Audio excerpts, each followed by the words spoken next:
We're going to continue this comprehensive review of simplifying radicals that we began in the previous lesson.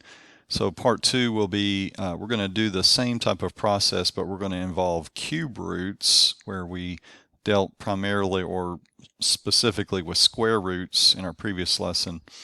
And then we're also going to include in this lesson the addition and subtraction of radicals. So two objectives for this lesson, and so let's just jump right in. Now that you've gotten a taste of simplifying square roots, the process really is the same, except we just have to remember with cube roots, we're dealing with different numbers, of course, that have perfect cube roots. And so I'm gonna make a little perfect cube list so you could do the same thing. Of course, 1 cubed is 1, so we're going to start with 2 cubed, which is 8. Or we could say the cube root of 8 is 2. I'll just put the cube root over here in parentheses. 3 cubed is 27, so of course that would be cube root of 3. 4 cubed is 64. 5 cubed is 125.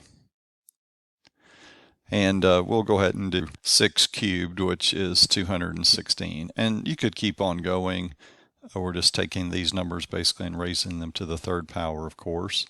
So now our focus is to try to find the biggest number in this list, and hopefully you'll get very familiar with these numbers if you're not already.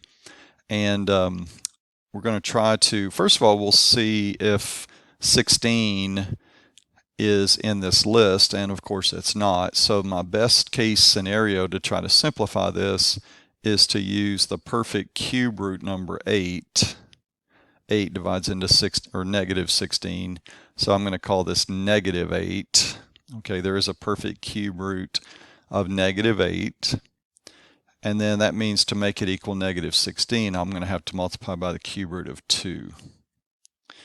All right, so for negative numbers like this, I know you could technically you could put the negative in either one of these, but let's put it under the perfect, because the perfect cube root of negative 8 would be negative 2.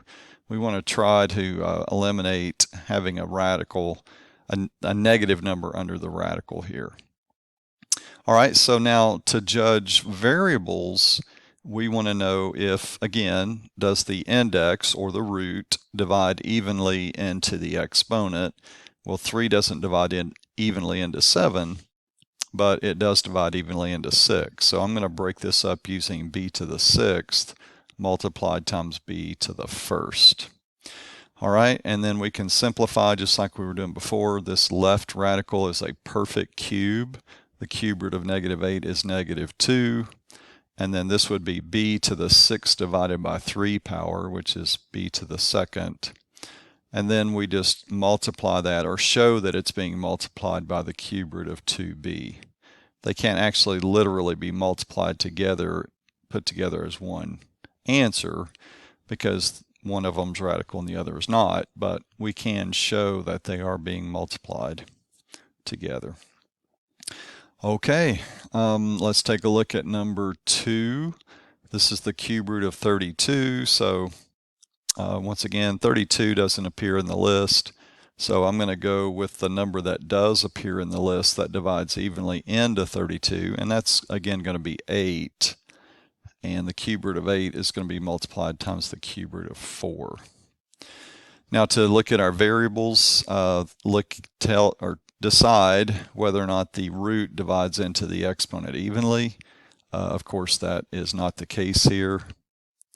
So I'm going to do what I did up here. I'm going to make this to be x to the 3rd. This is a perfect variable now because 3 does divide into 3 evenly. So to make it equal, I'll have to put x to the 1st over here on the right radical, which represents all expressions that are not perfect cubes, cannot be simplified as a cube root. And then y to the 3rd, 3 does divide into 3, so I'm going to go ahead and put it in this perfect cube root radical. And now I'll simplify the left one. The cube root of 8 is 2. X to the 3 divided by 3 power, y to the 3 divided by 3 power, and then we've got this radical that cannot be simplified. the cube root of 4x. And so those would be multiplied together to represent the answer. And then we'll try one more. We have this number -2, this integer being multiplied times the radical. So I'm going to bring -2 down, and then any regular integers that come out of this in simplified form will be able to multiply by -2. Okay, so let's go through our simplify radical process like we did before. 250 is not in this list, so I'm going to do the next best thing, and I'm going to pick the number in this list that divides evenly into 250, and that would be 125. So the cube root of 125, perfect, times the cube root of 2, which is not, and that gets me the 250. And then we got the same process with variables. A to the 4th is going to be broken up as a to the 3rd times a. B to the 6th is already perfect because 6 is divisible by 3. C to the 8th, 3 doesn't divide into 8 evenly, so we'll make this to become C to the 6th.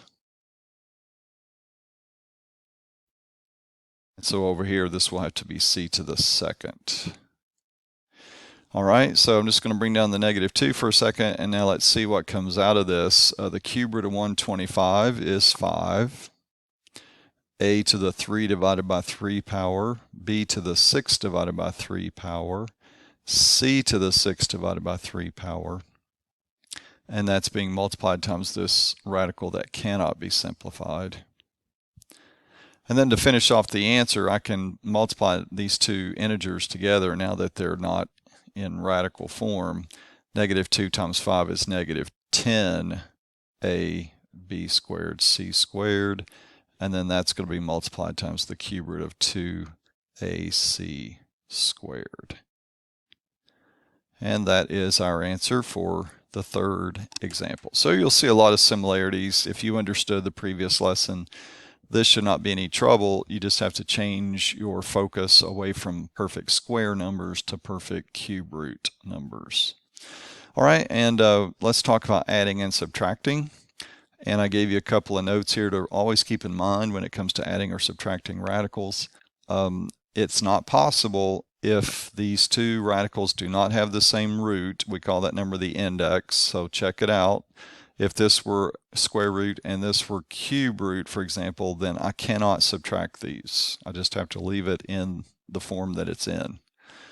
But in this case, the radical is the same. The index, they're both square roots. And not only that, but the number underneath the radical symbol has to be the same. We call that the radicand. And so number 4 is doable. And to put these two together with subtraction, you're really just subtracting the numbers that are the integers that are being multiplied times the radical.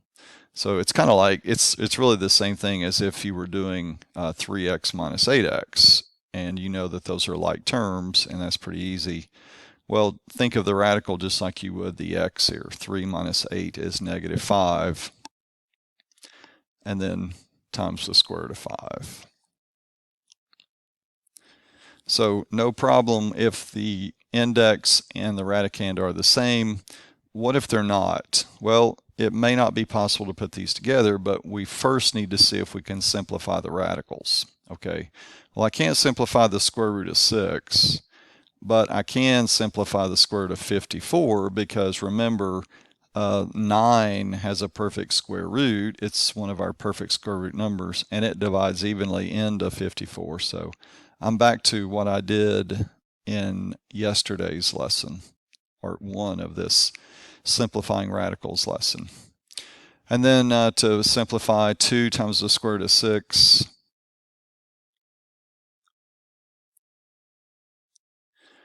and then the square root of 9 is 3, so these two, when this comes out as regular 3, I can now multiply times 3, and 3 times 3 is 9. 3 times 3 is 9. Sorry about that. So once again, if you didn't see how that happened, the square root of 9 is really just 3, and then once I simplify that, I can multiply those together.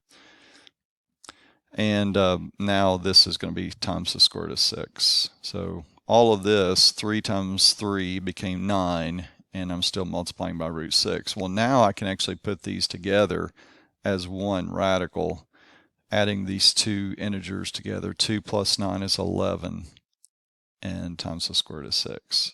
So it may not look like it's possible on the outset because it doesn't satisfy our two conditions that we listed up top, but you want to make sure after simplifying the radicals, it may be that it is possible after all. All right, so let's try a couple more examples. So we have three different expressions here that do not have the same radicand. So let's see first if we can simplify radicals and then possibly be able to put these together. So -3, and I'm going to use the square root of 9 times the square root of 2 to simplify the square root of 18. 3, and then I'm going to use the square root of 4 times the square root of 2 to simplify the square root of 8. And then for the square root of 24, I'm going to use the square root of 4 times the square root of 6. All right, so these original three were basically, I'll put parentheses around how we rewrote them. All right, so we rewrote each of those original three expressions so that we can simplify, and then maybe we can actually put these together with addition or subtraction. All right, so let's see. -3 times 3. All right, this is -3 times 3. That's -9 times the square root of 2. The square root of 4 is 2 times 3. That's 6 times the square root of 2. And the square root of 4, of course, is 2 times the square root of 6.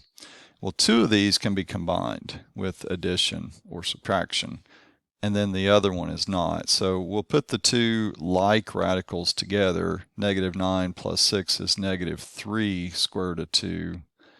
And then we're just going to have to show that the other one is being subtracted, but I can't physically combine them because they don't have the same radicand.